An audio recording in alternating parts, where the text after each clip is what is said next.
लाखों लोगों के जीवन में एक नया अध्याय लिखने वाली है। दोस्तों, आज है 20 अगस्त 2026, गुरुवार। और आज का यह गुरुवार केवल एक साधारण गुरुवार नहीं है। आज इस गुरुवार पर एक ऐसा संयोग बना है जो बहुत कम बार बनता है। आज इस पवित्र गुरुवार पर अष्टमी तिथि का अद्भुत योग है। जी हां दोस्तों, कृष्ण पक्ष की एकादशी, जो आज दोपहर 11:20 के बाद से आरंभ हो चुकी है और जो आज शाम के प्रदोष काल में पूर्णतः व्याप्त रहेगी।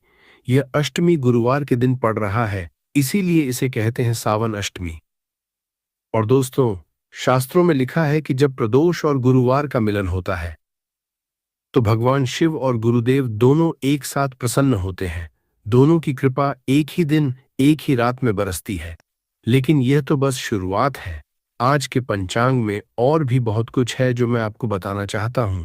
आज नक्षत्र है रेवती, रात 10:34 बजे तक। और रेवती नक्षत्र को शास्त्रों में अत्यंत शुभ माना गया है। यह नक्षत्र समृद्धि का, पूर्णता का और आशीर्वाद का प्रतीक है। आज योग है प्रीति योग, शाम 5:53 बजे तक। प्रीति योग यानी वो समय जब देवता भी प्रेम और वात्सल्य से भरे रहते हैं। इस समय किया गया उपाय, किया गया जप, की गई प्रार्थना सीधे भगवान के हृदय तक पहुंचती है। और रात 8:20 से 9:49 बजे तक अमृत काल है। दोस्तों, अमृत काल, ये नाम ही सब कुछ कह देता है। अमृत, जो अमर कर दे, जो जीवन बदल दे, जो वर्षों की पीड़ा को एक रात में समाप्त कर दे। आदाब, नमस्ते, सत श्री अकाल, केम छो, वणकम, स्वादिका। पर ये भजिए मत खा। आज देखेंगे इंडिया के डेली गेम्स। विशेष सूचना, Dakshin mail departure has change to platform number 4। पहला गेम समाप्त कर दे। और आज इसी अमृत काल में मैं आपको एक ऐसा उपाय बताने वाला हूं जो इतना सरल है कि आप सोच भी नहीं सकते, इतना छोटा कि आपके रसोई में अभी मौजूद है, और इतना शक्तिशाली कि पुराने से पुराना दुर्भाग्य, रुका हुआ धन, वर्षों का कर्ज और शरीर की पीड़ा, सब पर इसका असर होता है। बात कर रहा हूं एक दीपक। जी हां दोस्तों, सिर्फ एक दीपक। वही दीपक जो आपकी मां हर रोज मंदिर में जलाती हैं, वही दीपक जो हर घर को रोशन करता है।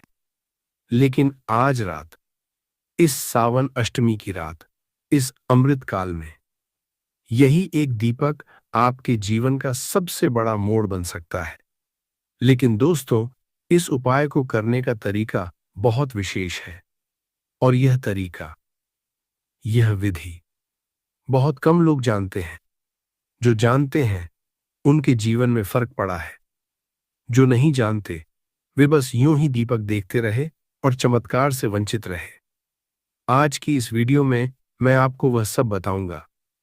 पूरी विधि, सही समय, सही दिशा, और वो सारी बातें जो आपको इस रात के दिव्य अवसर का पूरा लाभ उठाने में मदद करेंगी। तो दोस्तों, अगर आपके जीवन में कोई परेशानी है, अगर धन की तंगी है, अगर स्वास्थ्य साथ नहीं दे रहा, अगर घर में क्लेश है, अगर वर्षों से कोई मनोकामना पूरी नहीं हो रही, तो ये वीडियो आपके लिए ही है। ये वीडियो पूरी देखिए, बीच में मत छोड़िए, क्योंकि जो जानकारी सबसे महत्वपूर्ण है वो मैं वीडियो के बीच में बताऊंगा, और जो आशीर्वाद आपका इंतजार कर रहा है वो अंत में मिलेगा। चलिए दोस्तों, शुरू करते हैं। भगवान शिव का स्मरण करके, गुरुदेव को प्रणाम करके, हर हर महादेव, जय गुरुदेव। दोस्तों, पहले ये समझ लेते हैं कि आज का यह दिन इतना विशेष क्यों है। आज सावन अष्टमी है। प्रदोष का अर्थ है सूर्यास्त के बाद का वह पवित्र समय जब भगवान शिव और माता पार्वती कैलाश पर्वत पर नृत्य करते हैं, जब महादेव प्रसन्न होते हैं, जब उनकी तीसरी आंख, वह नेत्र जो सब कुछ जानता है, भक्तों की ओर करुणा से देखती है। शास्त्रों में कहा गया है, प्रदोषे शिव पूजा च सर्व पाप प्रणाशिनी, यानी प्रदोष काल में की गई शिव पूजा सभी पापों को नष्ट करती है। लेकिन जब यह अष्टमी गुरुवार को पड़े तो इसकी शक्ति दोगुनी हो जाती है। गुरुवार गुरु बृहस्पति का दिन है। बृहस्पति जो देवताओं के गुरु हैं, जो ज्ञान, विद्या, धन और सौभाग्य के कारक हैं। जब गुरुदेव और भगवान शिव दोनों एक ही दिन, एक ही समय में अपने भक्तों पर कृपा करते हैं तो जीवन में जो परिवर्तन आता है वह असाधारण होता है। और आज के पंचांग में एक और विशेषता है। आज रेवती नक्षत्र है। रात 10:34 बजे तक रेवती, मीन राशि का अंतिम नक्षत्र। इस नक्षत्र की देवी हैं पूषा देवी, जो पोषण, समृद्धि और यात्रा की देवी हैं। रेवती नक्षत्र में किया गया हर शुभ कार्य फल देता है। यह नक्षत्र ऐसे लोगों के लिए विशेष रूप से शुभ है जो आर्थिक कठिनाई में हैं, जो धन के लिए संघर्ष कर रहे हैं। आज चंद्रमा भी मीन राशि में है रात 10:34 बजे तक, और मीन राशि का स्वामी है बृहस्पति। यानी आज रात चंद्रमा अपने स्वामी गुरु की राशि में विराजमान है। यह एक अत्यंत शुभ स्थिति है। इस समय जो भी उपाय किए जाते हैं, चंद्रमा उन्हें और अधिक शक्तिशाली बना देते हैं। और सबसे महत्वपूर्ण बात, आज रात 8:20 से 9:49 बजे तक अमृत काल है। दोस्तों, अमृत काल के बारे में आपने सुना होगा, लेकिन क्या आप जानते हैं कि जब अमृत काल और प्रदोष काल एक ही रात में मिलते हैं तो वह समय कितना दुर्लभ होता है, कितना पवित्र होता है। आज रात ठीक यही हो रहा है। प्रदोष काल, जो सूर्यास्त के बाद लगभग 1.5 घंटे तक रहता है, आज संध्या के समय से शुरू होगा और उसी रात 8:20 बजे से अमृत काल भी आरंभ हो जाएगा। यानी आज रात 2 दिव्य कालों का संगम है। 2 पवित्र धाराएं एक साथ बह रही हैं। एक नदी प्रदोष की, दूसरी नदी अमृत काल की। और जहां 2 पवित्र धाराएं मिलती हैं वहां तीर्थ बनता है। आज रात आपका घर वह तीर्थ बन सकता है। आज रात आपकी पूजा का स्थान, वह कोना जहां दीपक जलता है, वह सबसे पवित्र स्थान बन सकता है। और इसीलिए आज रात का यह उपाय।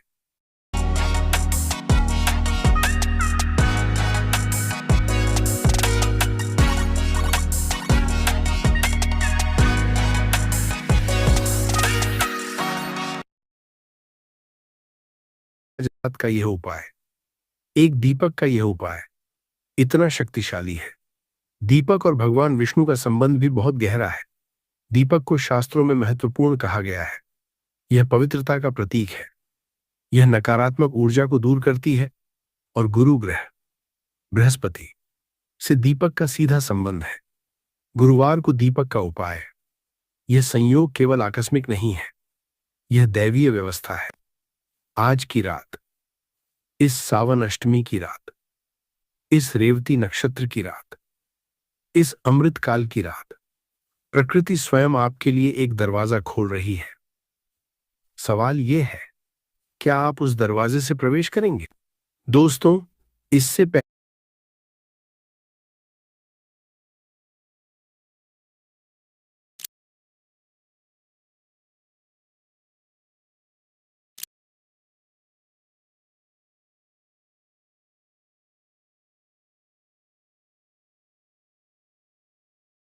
पहले कि मैं उपाय बताऊं, मैं कुछ बात करना चाहता हूं।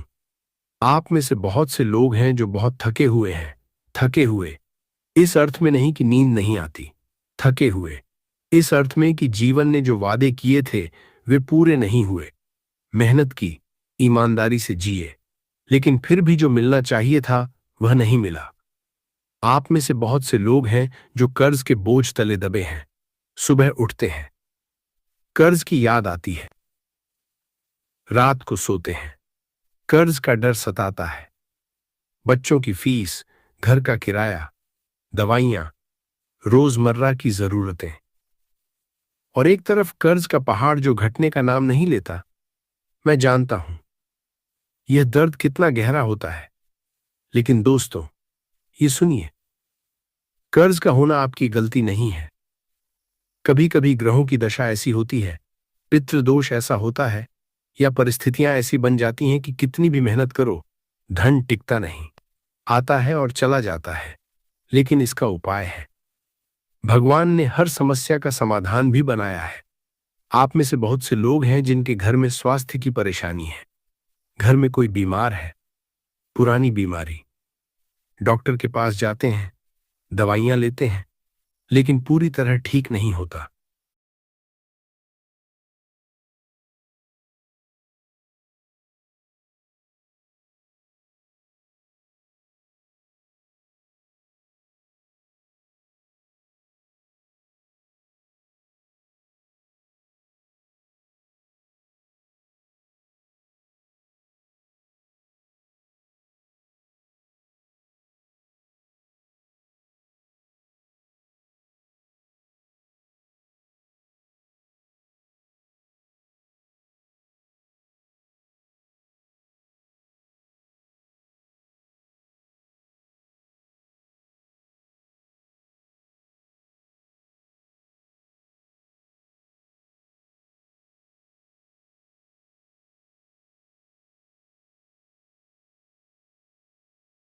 शरीर में कमजोरी रहती है, हाथ पैर में दर्द, थकान, नींद की समस्या, और जब शरीर साथ नहीं देता तो मन भी टूट जाता है।